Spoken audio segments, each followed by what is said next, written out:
Bismillahirrahmanirrahim. Assalamualaikum warahmatullahi wabarakatuh. Salam sejahtera bagi kita semua. Shalom, Om Swastiastu, Namo Buddhaya, salam kebajikan.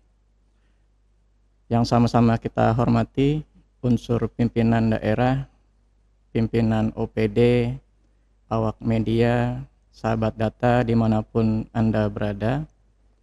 Pada hari ini 8 Mei 2026 kami BPS Bone Bolango akan melakukan rilis berita resmi statistik. Ada dua indikator yang akan kita rilis pada hari ini. Yang pertama adalah indeks pembangunan gender dan yang kedua adalah indeks ketimpangan gender. Kita masuk pada rilis yang pertama, yaitu Indeks Pembangunan Gender atau IPG. Bapak Ibu yang saya hormati, Indeks Pembangunan Gender pada dasarnya adalah indeks pembangunan manusia yang dipecah menurut jenis kelamin. Sehingganya Indeks Pembangunan Gender ini atau IPG disusun sama dengan IPM, baik dari segi dimensi maupun indikatornya. Terdapat 3 dimensi untuk menghitung indeks pembangunan gender. Yang pertama, dimensi umur panjang dan hidup sehat. Ada satu indikator yaitu umur harapan hidup yang datanya diperoleh dari proyeksi sensus penduduk hasil long form 2020. Dimensi selanjutnya adalah dimensi pengetahuan disusun dari 2 indikator. Yang pertama adalah rata-rata lama sekolah. Yang berikutnya adalah harapan lama sekolah. Sumber data dari kedua indikator ini adalah Survei Sosial Ekonomi Nasional. Dimensi ketiga adalah dimensi standar hidup. Ada satu indikator saja, yaitu pengeluaran real per kapita yang telah disesuaikan. Sumber datanya Susenas dan Survei Harga Pedesaan serta data dari inflasi. Indeks pembangunan gender sendiri adalah angka yang digunakan untuk melihat ketimpangan pembangunan antara laki-laki dan perempuan, khususnya dalam hal dimensi yang saya sebutkan tadi. IPG yang semakin mendekati nilai 100 menunjukkan semakin kecil ketimpangan capaian pembangunan antara laki-laki dan perempuan. Jadi rilis IPG ini melengkapi rilis indeks pembangunan manusia yang telah kami lakukan di akhir tahun 2025. Seperti apa angka dari IPG Bone Bolango tahun 2025? IPG Bone Bolango tahun 2025 mencapai 89,99 poin. Artinya masih terdapat ketimpangan capaian pembangunan antara laki-laki dan perempuan. Nilai IPG yang masih di bawah 100 menunjukkan bahwa capaian pembangunan perempuan relatif lebih rendah dibanding laki-laki. Kita lihat bagaimana menurut dimensinya. Yang warna gelap adalah jenis kelamin laki-laki, dan yang warna pink adalah jenis kelamin perempuan. Di dimensi umur panjang dan hidup sehat, dengan indikatornya umur harapan hidup, ternyata usia harapan hidup laki-laki lebih rendah ketimbang usia harapan hidup perempuan, sekitar 4 tahun selisihnya.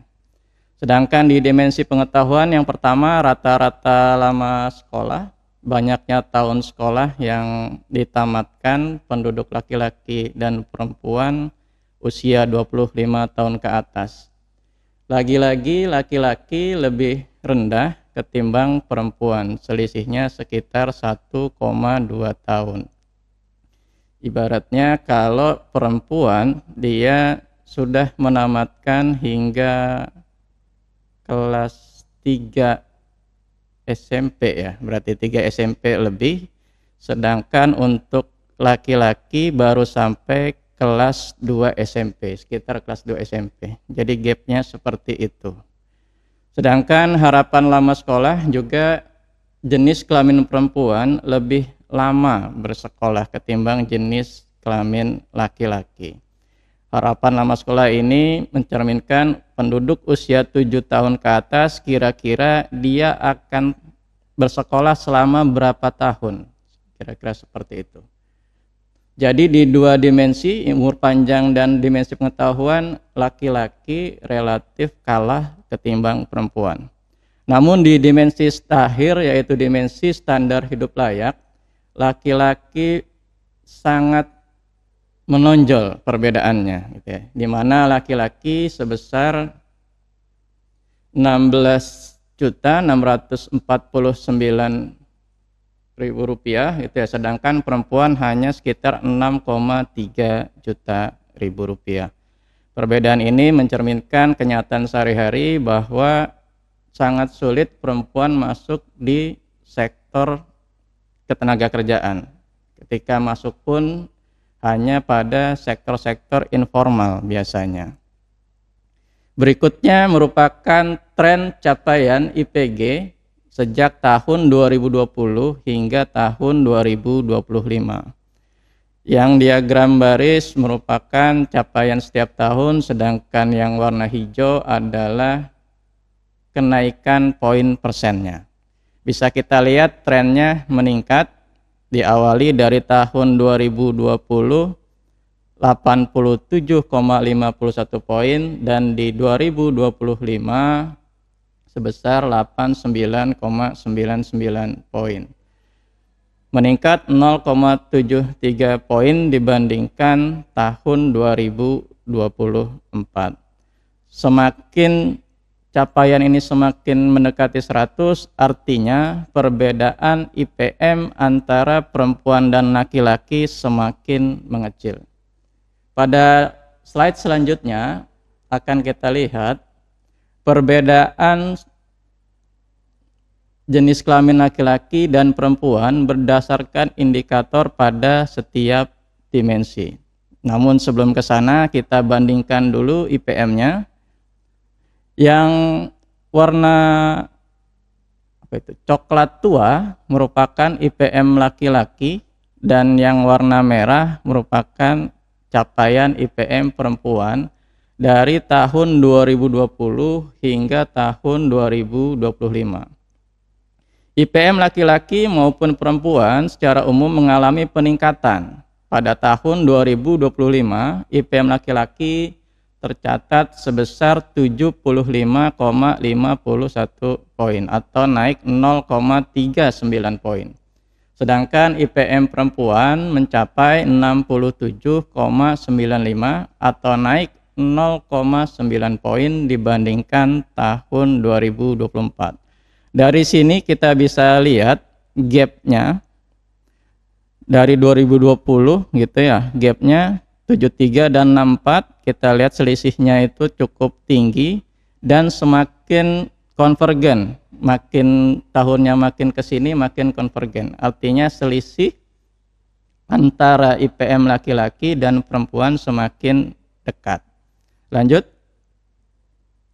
Berdasarkan dimensi umur panjang dan hidup sehat, terdapat perbedaan yang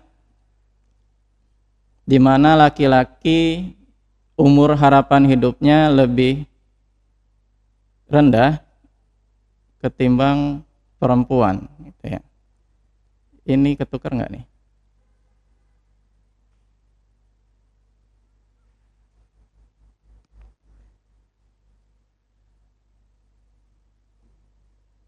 Kayaknya ketukar ya grafiknya, gitu ya. Jadi yang atas adalah usia harapan hidup perempuan dan yang di bawah adalah usia harapan hidup laki-laki, gitu ya. Kenapa? Karena biasanya usia harapan hidup perempuan itu lebih tinggi. Kita tahu bersama gitu ya, laki-laki itu gitu ya, selain faktor genetisnya yang beda, juga perilaku dan gaya hidupnya berbeda jauh biasanya dengan perempuan. Ambil contoh, laki-laki suka banyak yang merokok, banyak yang minum minuman keras, gaya hidup tidak sehat ketimbang perempuan, maka harapan hidupnya biasanya selalu lebih rendah ketimbang perempuan. Nanti akan kita perbaiki slide-nya. Slide selanjutnya kita akan lihat perkembangan dimensi pengetahuan berdasarkan jenis kelamin laki-laki dan perempuan. Dari rata-rata lama sekolah terlihat bahwa perempuan selalu lebih tinggi. Demikian juga pada harapan lama sekolah, perempuan selalu lebih tinggi. Hal ini biasanya disebabkan laki-laki lebih cepat putus sekolah karena harus bekerja, misalnya seperti itu. Pada tahun 2025, dimensi pengetahuan menunjukkan peningkatan baik pada laki-laki maupun perempuan. Selama tahun 2020 hingga tahun 2025, pertumbuhan rata-rata lama sekolah dan harapan lama sekolah perempuan lebih tinggi dibandingkan laki-laki. Rata-rata lama sekolah perempuan tumbuh 1,01% per tahun, sedangkan laki-laki hanya 0,43%. Dan harapan lama sekolah perempuan sekitar 0,76% per tahun, sedangkan laki-laki hanya 0,09%. Lanjut. Selanjutnya akan kita bahas terkait dengan perkembangan dimensi standar hidup layak dari IPG itu sendiri. Kita lihat gap-nya gitu ya, cukup besar antara dimensi standar hidup layak, yaitu pengeluaran real per kapita yang disesuaikan. Di tahun 2020, pengeluaran per kapita laki-laki disesuaikan mencapai 14 juta. Sedangkan perempuan hanya 5 juta. Di tahun 2025, pengeluaran real per kapita yang disesuaikan laki-laki sudah mencapai 16 juta, sedangkan perempuan hanya bergerak tipis-tipis menjadi 6,3 juta. Kalau kita lihat justru trennya atau gapnya semakin melebar. Nah, akibat hal tersebut gitu ya, IPM laki-laki menjadi cukup jauh lebih tinggi dibandingkan dengan IPM perempuan. Lanjut. Ini kalau kita lihat perbandingan capaian IPG se-Provinsi Gorontalo. IPG Provinsi Gorontalo pada tahun 2025 mencapai 89,16 gitu ya. Sedangkan di kabupaten kota lain tersaji pada tayangan pembangunan gender di atas angka provinsi ada 2 kabupaten, sedangkan ada 4 kabupaten dan kota yang IPG-nya di bawah angka provinsi. Bone Bolango mencapai atau menjadi kabupaten kota yang mengalami peningkatan tertinggi, yaitu 0,73. Dari capaian 2024 sebesar 89,26 menjadi 89,99. Berikutnya merupakan indeks pembangunan gender se-Sulawesi tahun 2025. Pada tahun 2025, indeks pembangunan gender Provinsi Gorontalo tercatat sebesar 89,16. Dibandingkan dengan provinsi lain di Pulau Sulawesi, nilai tersebut berada di bawah capaian provinsi lainnya. IPG tertinggi tercatat di Provinsi Sulawesi Utara sebesar 96,18. Artinya di Sulawesi Utara, gap IPM antara perempuan dan laki-laki perbedaannya sangat tipis. Berikutnya kita masuk ke rilis berita resmi statistik yang kedua, yaitu Indeks Ketimpangan Gender atau IKG.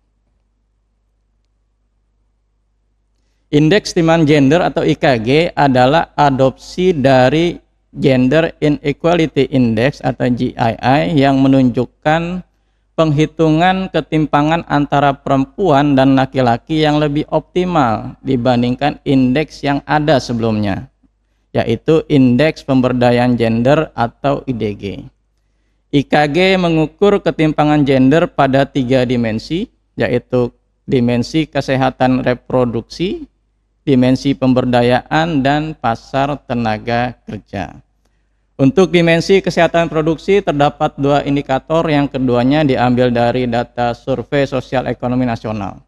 Indikator yang pertama adalah proporsi perempuan 15 sampai 49 tahun yang dalam 2 tahun terakhir melahirkan anak lahir hidup terakhir tidak di fasilitas kesehatan. Artinya semakin tinggi nilainya menjadi semakin tidak baik, ya. Sedangkan indikator kedua dari kesehatan reproduksi adalah proporsi perempuan 15 sampai 49 tahun yang saat melahirkan anak lahir hidup pertama berusia kurang dari 20 tahun. Nah, ini juga semakin tinggi nilainya semakin tidak baik. Kita ketahui bersama gitu ya, sejak undang-undang perkawinan diubah gitu ya, batas usia kawin perempuan berubah dari 16 menjadi 19 tahun gitu ya. Namun demikian dari segi risiko, perempuan yang melahirkan di bawah usia 20 tahun tetap memiliki risiko yang cukup besar. Dimensi berikutnya adalah dimensi pemberdayaan gitu. Terdapat 2 indikator. Yang pertama adalah persentase penduduk 25 tahun ke atas dengan pendidikan minimal SMA. Sumbernya dari data Susenas. Kemudian persentase anggota legislatif menurut jenis kelamin. Ini bersumber dari data sekunder yang kita minta dari Sekretaris DPRD. Selanjutnya pasar tenaga kerja. Hanya ada 1 indikator kita lihat adalah tingkat partisipasi angkatan kerja. Ini kita ambil dari survei Angkatan Kerja Nasional atau Sakernas. Semakin kecil nilai indeks ketimpangan gender menunjukkan semakin rendah ketimpangan antara laki-laki dan perempuan. Nilai IKG sendiri berada pada rentang 0 sampai 1. Berikut kita sajikan angka-angkanya Bapak Ibu, teman-teman semua. IKG Kabupaten Bone Bolango pada tahun 2025 sebesar 0,431. Artinya masih terdapat ketimpangan antara laki-laki dan perempuan dalam 3 dimensi. Tetapi capaian ini lebih baik dibandingkan tahun-tahun sebelumnya, meskipun terdapat sedikit peningkatan IKG dalam setahun terakhir. Ada 3 dimensi seperti saya jelaskan di slide sebelumnya. Yang pertama dimensi kesehatan reproduksi, yaitu proporsi perempuan 15-49 tahun yang dalam 2 tahun terakhir melahirkan anak lahir hidup tidak di fasilitas kesehatan. Nilainya 0,067. Artinya dari setiap 1000 yang melahirkan dalam 2 tahun terakhir, terdapat 67 yang melahirkannya tidak di fasilitas kesehatan.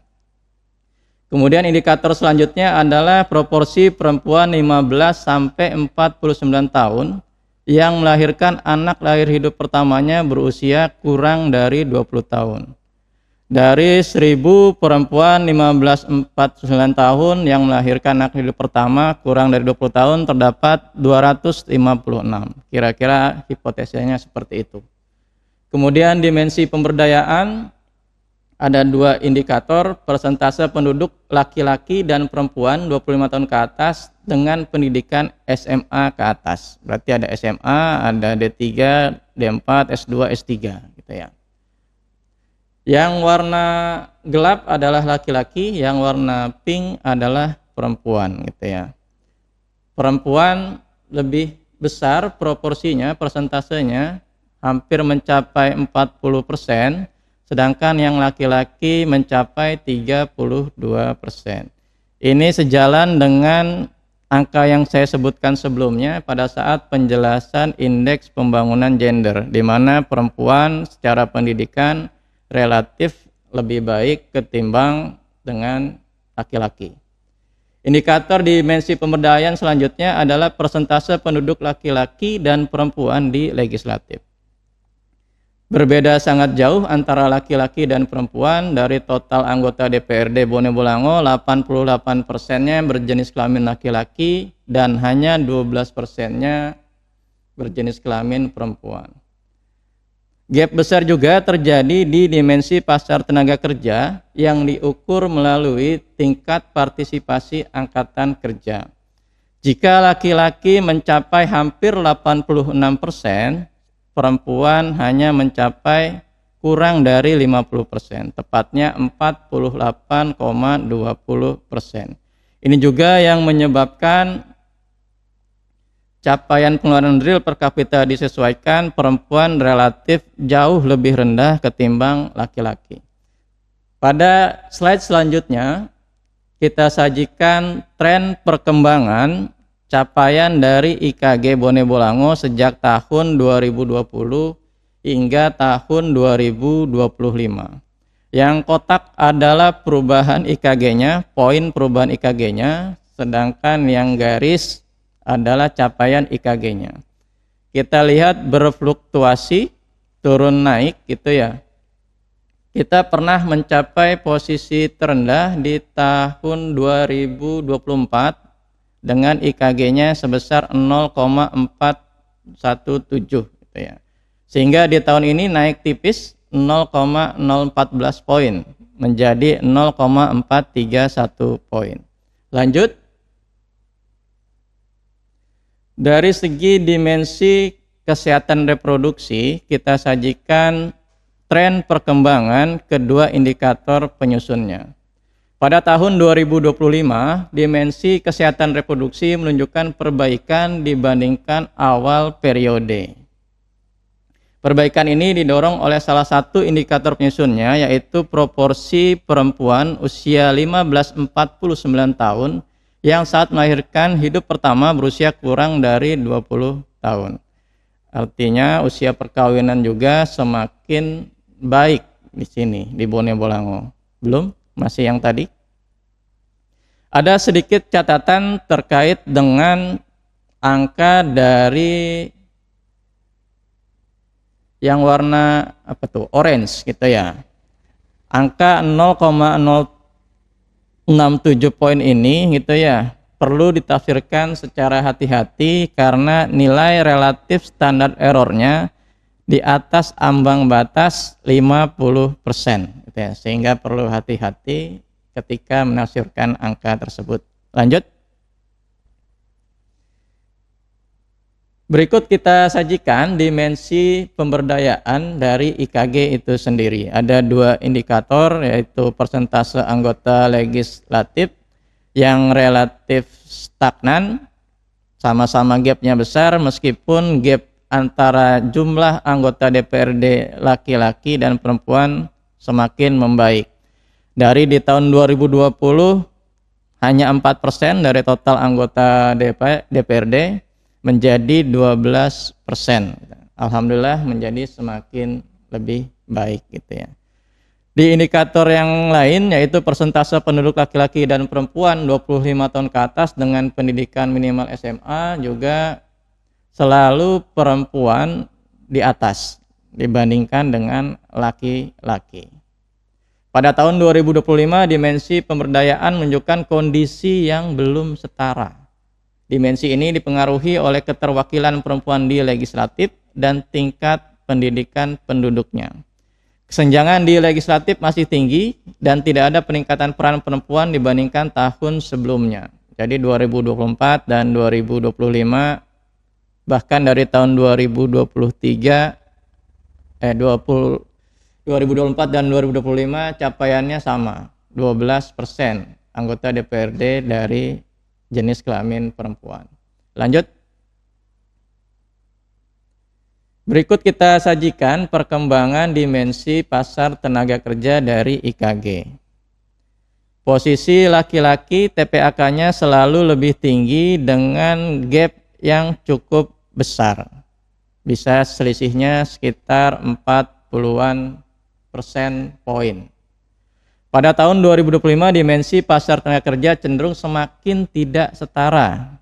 Kenapa dibilang semakin tidak setara? Karena gapnya bisa kita lihat dari ketinggian antar kedua grafik garis semakin melebar sejak dari tahun 2023 hingga tahun 2025. Tren gapnya semakin melebar. Perbedaan arah perkembangan TPAK laki-laki yang meningkat dan TPAK perempuan yang menurun mengindikasikan adanya penurunan kesetaraan kesempatan dalam partisipasi di pasar tenaga kerja. Hal ini tentu saja tercermin dari semakin lebarnya kesenjangan gap antara TPAK laki-laki dan perempuan. Lanjut. Ini capaian IKG Kabupaten Kota se-Provinsi Gorontalo. IKG Provinsi Gorontalo mencapai 0,343 poin. Terdapat 3 kabupaten yang capaian IKG-nya di atas angka provinsi dan terdapat 3 kabupaten kota yang capaian IKG-nya di bawah angka provinsi. Kabupaten Pohuwato mengalami penurunan terdalam gitu ya, dari 2024 0,481 dan 2025 sebesar 0,353. Lanjut. IKG Provinsi Gorontalo apabila dibandingkan dengan provinsi lain sepulau Sulawesi. Pada tahun 2025, IKG Provinsi Gorontalo tercatat sebesar 0,343 dan menempati peringkat ketiga terbaik se-Sulawesi. Setelah Provinsi Sulawesi Selatan 0,336 dan Provinsi Sulawesi Utara sebesar 0,34. Selisihnya juga relatif lebih kecil antara Provinsi Gorontalo dengan provinsi yang paling baik. Lanjut. Bapak Ibu yang saya hormati, BPS Bone Bolango selalu berkomitmen untuk menolak terhadap gratifikasi. Laporkan juga gratifikasi, korupsi, kolusi, dan nepotisme ataupun pengaduan lainnya melalui kanal yang kami sediakan. Kami juga membuka layanan WhatsApp selama 24 jam dengan nomor yang tersaji di hadapan Bapak Ibu semua. Pada tahun ini, sejak bulan ini Mei sampai dengan Agustus, bangsa Indonesia BPS melaksanakan sensus ekonomi tahun 2026. Terima kunjungan petugas kami, berikan jawaban yang terbaik, yang akurat, yang benar. Data yang Bapak Ibu berikan dijamin kerahasiaannya oleh undang-undang. Demikian rilis kali ini. Kami juga belum lama ini menerbitkan beberapa publikasi. Di antaranya adalah PDRB menurut lapangan usaha dan PDRB menurut pengeluaran. BRS kali ini bisa diunduh di web kami bonebolangokap.bps.go.id.